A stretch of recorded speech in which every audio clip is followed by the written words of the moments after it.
Assalamualaikum warahmatullahi wabarakatuh. Marilah kita lanjutkan kuliah hipertensi bagian kedua.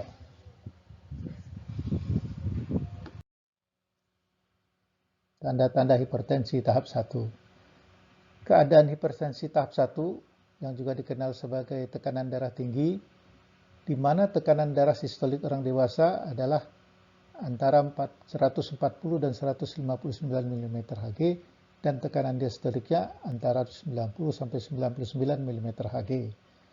Hipertensi membutuhkan penanganan medis profesional oleh dokter untuk mendapatkan obat hipertensi yang tepat. Tanda-tanda hipertensi tahap 2 juga dikenal sebagai tekanan darah tinggi yang serius dan membutuhkan penanganan medis yang cepat. Jika tekanan darah sistolik berada pada atau di atas 160 mm Hg dan tekanan darah diastolik berada atau di atas 100 mm Hg adalah tanda-tanda hipertensi tahap 2. Tekanan darah rendah. Jika tekanan darah sistolik tetap sekitar 85 mm Hg dan tekanan darah diastolik tetap sekitar 55 mm Hg, tekanan darah dianggap rendah. Gejalanya biasanya kepala terasa ringan, pingsan, dehidrasi, haus luar biasa, kurang konsentrasi, masalah penglihatan, mual, kelelahan, depresi, napas cepat dan kulit berkeringat. Konsultasikan dengan dokter untuk mengetahui penyebab penurunan tekanan darah dan cara-cara yang mungkin untuk menaikkannya ke tingkat normal. Hipertensi dalam kesehatan masyarakat. Hipertensi adalah suatu kondisi kronis yang rumit yang sering disebut sebagai silent killer. Sebagian penderita sering asimptomatik, di mana pendeteksian dan perawatannya menjadi tertunda, yang dapat menyebabkan terjadinya berlanjutnya kerusakan organ, target, dan komplikasi lain yang memperberat kondisi tubuh. Hipertensi adalah salah satu masalah utama bagi kesehatan masyarakat di Indonesia dan di dunia.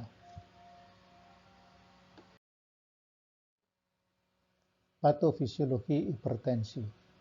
Patofisiologi hipertensi bersifat kompleks dan masih banyak yang belum diketahui tentang penyebab yang mendasari kondisi tersebut. Pada sebagian kecil penderita hipertensi, 2-5% dapat diketahui penyebab sekundernya, seperti penyakit ginjal atau adrenal. Namun sebagian besar individu tidak jelas atau tidak bisa diidentifikasi penyebabnya, dan kondisi ini diberi nama label essential hypertension.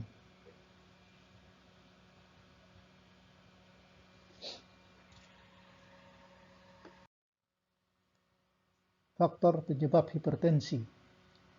Penelitian telah menunjukkan bahwa ada sejumlah faktor yang saling terkait yang terlibat dalam peningkatan tekanan darah, yaitu asupan garam, obesitas, resistensi terhadap insulin, sistem renin-angiotensin, dan sistem saraf simpatis.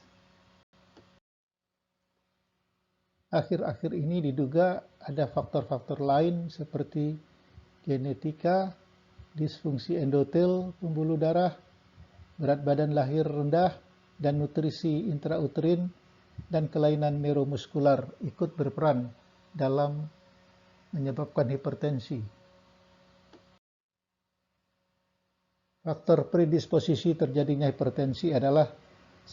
Usia lanjut, 2. Kekurangan bergerak, stres psikososial, 3. Riwayat kardiovaskuler keluarga, 4. Pria dan wanita postmenopause, 5. Merokok, 6. Diet tinggi kolesterol, kurang konsumsi buah, 7. Obesitas dan bertambahnya berat badan, 8. Diabetes dan hiperlipidemia, dan 9. Peminum alkohol.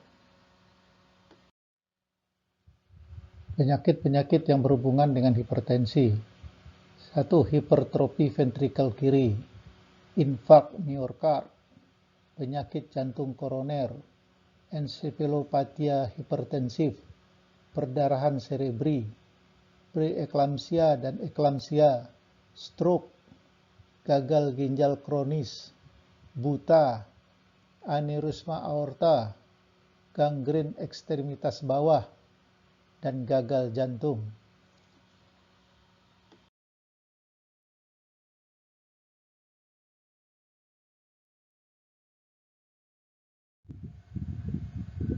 Tekanan darah tinggi meningkatkan risiko penyakit jantung iskemik 3-4 kali lipat dan risiko kardiovaskular secara keseluruhan sebesar 2-3 kali lipat.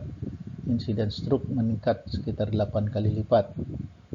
40% kasus infark miokard akut atau stroke disebabkan oleh hipertensi. Hipertensi juga mempercepat aterosklerosis dan kerusakan pembuluh darah, meningkatkan risiko penyakit vaskular dan kerusakan organ target, jantung, otak, ginjal, mata, atau anggota badan. Mortalitas kardiovaskular ditemukan meningkat secara progresif di seluruh rentang tekanan darah, termasuk prahipertensi. Insiden hipertensi di Indonesia. 25,8% penduduk Indonesia usia 18 tahun ke atas menderita hipertensi menurut Riskesdas 2013. Artinya seperempat warga Indonesia menderita hipertensi.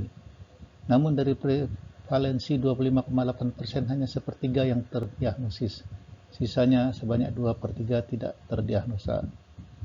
Menurut Survei Indikator Kesehatan Nasional tahun 2016, terjadi peningkatan prevalensi hipertensi pada penduduk usia 18 tahun ke atas menjadi 32,4%. Dan pada Riskesdas 2018 menjadi 34,1%. Grafik ini menunjukkan menurut Survei Indikator Kesehatan Nasional tahun 2016, tingkat prevalensi hipertensi penduduk Indonesia 18 tahun ke atas adalah 32,4%.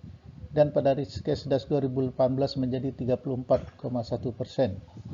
Terjadi peningkatan. Ini adalah hasil Riskesdas tahun 2018.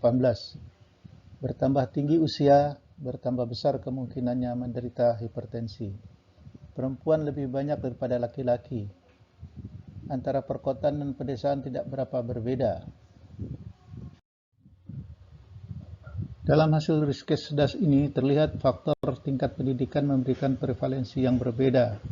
Bertambah tinggi pendidikan seorang, bertambah rendah prevalensi hipertensinya. Demikian juga faktor pekerjaan, tidak terdapat banyak perbedaan antara karyawan swasta, petani, pegawai negeri, dan yang tidak bekerja. Kementerian Kesehatan berupaya melakukan promosi kesehatan melalui komunikasi, informasi dan edukasi pengendalian hipertensi melalui perilaku cerdik, yaitu singkatan dari cek kesehatan secara berkala, enyahkan asap rokok, rajin aktivitas fisik, diet sehat dengan kalori seimbang, istirahat cukup, kelola stres. Pemeriksaan laboratorium, tes rutin, elektrokardiogram atau EKG, urinalisis, gula darah, serum kalium, kreatinin atau perkiraan GFR yang sesuai, dan kalsium, profil lipid setelah puasa 9 hingga 12 jam termasuk kolesterol, HDL dan LDL, dan trigliserida. Tes opsional, pengukuran ekskresi albumin urin atau rasio albumin kreatinin.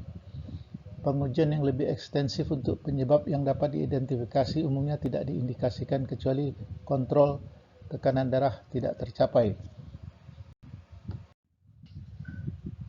Prinsip pengobatan hipertensi: harus ada goal dari pengobatan, lakukan modifikasi gaya hidup, ada obat-obat farmakologis, dan ada tindak lanjut serta pemantauan. Goals dari terapi hipertensi adalah mengurangi morbiditas dan mortalitas penyakit jantung dan ginjal, mempertahankan tekanan darah di bawah 140/90 mm/Hg atau di bawah 130/80 mm/Hg pada pasien dengan diabetes atau penyakit ginjal kronis. Pengobatan non-farmakologis terdiri dari menghindari kebiasaan berbahaya seperti merokok dan minum alkohol, mengurangi konsumsi garam, dan diet tinggi lemak, menurunkan berat badan jika mengalami obesitas, olahraga rutin, dan diet DASH.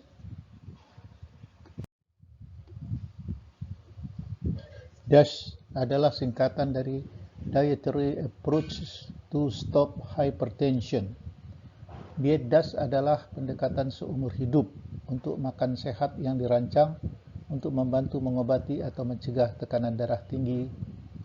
Diet DASH mendorong pasien untuk mengurangi sodium dalam diet dan makan berbagai makanan yang kaya nutrisi yang membantu menurunkan tekanan darah seperti kalium, kalsium, dan magnesium.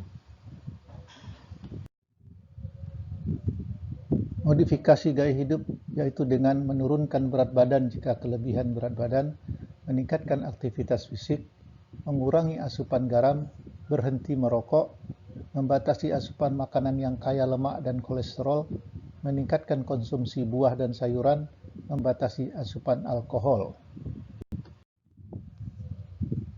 Efek dari penurunan berat badan adalah yang terbesar dari modifikasi gaya hidup, yaitu akan menurunkan tekanan darah 5-20 mm Hg setiap penurunan 10 kg berat badan.